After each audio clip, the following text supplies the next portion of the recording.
Hello everyone, a very pleasant day to you. Here are the top stories this hour. House of Reps charges Tinubu's government to name sponsor of terrorism and banditry. Nigerian police warn officers against escorting VIPs in Mufti, threatening disciplinary action. Rivers Assembly endorses Tinubu for second term. On the foreign scene, all defense and geopolitics, why Putin is visiting Modi in Delhi. A very good day to you and welcome to First Nest News Port Harcourt. I am Becky Usoro. Now the news in details.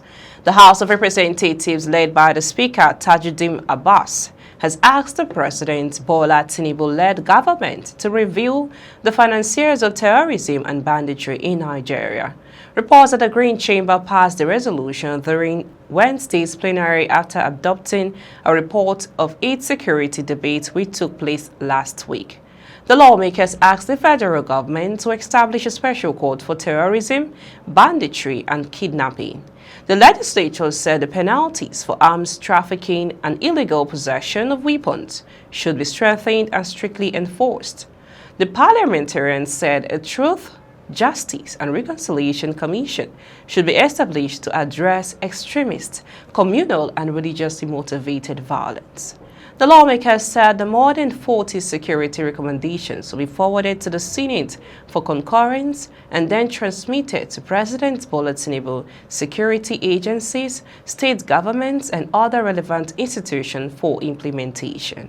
Moving on, the Police High Command expressed concern that despite repeated instructions, some officers continue to follow VIPs in Mufti, contravening the operational guidelines of the Special Protection Unit SPU. The Nigerian Police Force has issued a fresh directive warning officers and men against escorting very important persons, VIPs, while addressed in Mufti, describing the act as a violation of standing orders. According to the message, the Police High Command expressed concern that despite repeated instructions, some officers continue to follow VIPs in Mufti, contravening the operational guidelines of the Special Protection Unit SPU. It has been observed that men still follow VIPs in Mufti. In the regard to this order, officers and men are to desist henceforth, as anybody caught will be dealt with accordingly, the directive stated.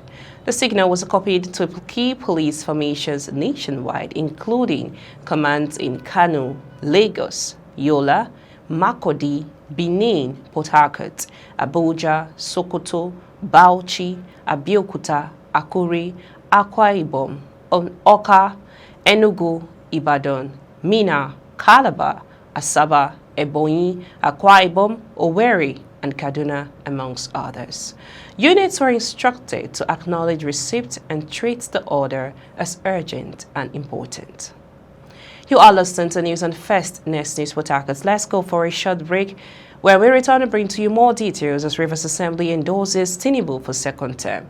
And also on the foreign scene, all defense and geopolitics, why Putin is visiting Modi in Delhi. Please stay with us. Welcome back. In case you're just joining us, you're listening to news on First Nest News Port Harcourt. We now bring you the rest of the news. Moving on to Rivers State, the Rivers State House of Assembly has unanimously endorsed President Bola Tinubu for second term. The House, during its 37th legislative session on Wednesday, said its decision was in appreciation of the numerous federal government projects attracted under the Tinubu administration. The endorsement was contained in a motion signed by 26 members and read at a plenary by the House Leader, Mr. Major Jack Akukutoro. They acknowledged that the vote of confidence in the president became necessary to pave the way for continuity. The members recalled the role played by the president during the intense political crisis in the state, describing it as a fatherly intervention. They also acknowledged his determination to ensure peace and stability, saying it was a true demonstration of love for the state. The lawmakers commended Tinubu for appointing notable indigents of the state into positions of trust.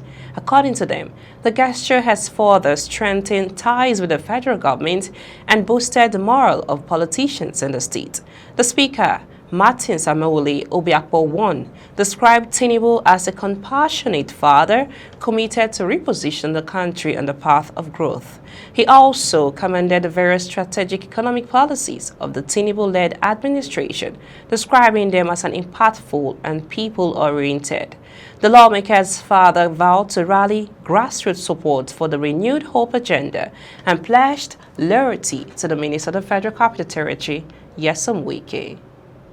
We now move on to the foreign news. Russian President Vladimir Putin is starting a two-day visit to India, while he will meet Prime Minister Narendra Modi and attend an annual summit held by both countries.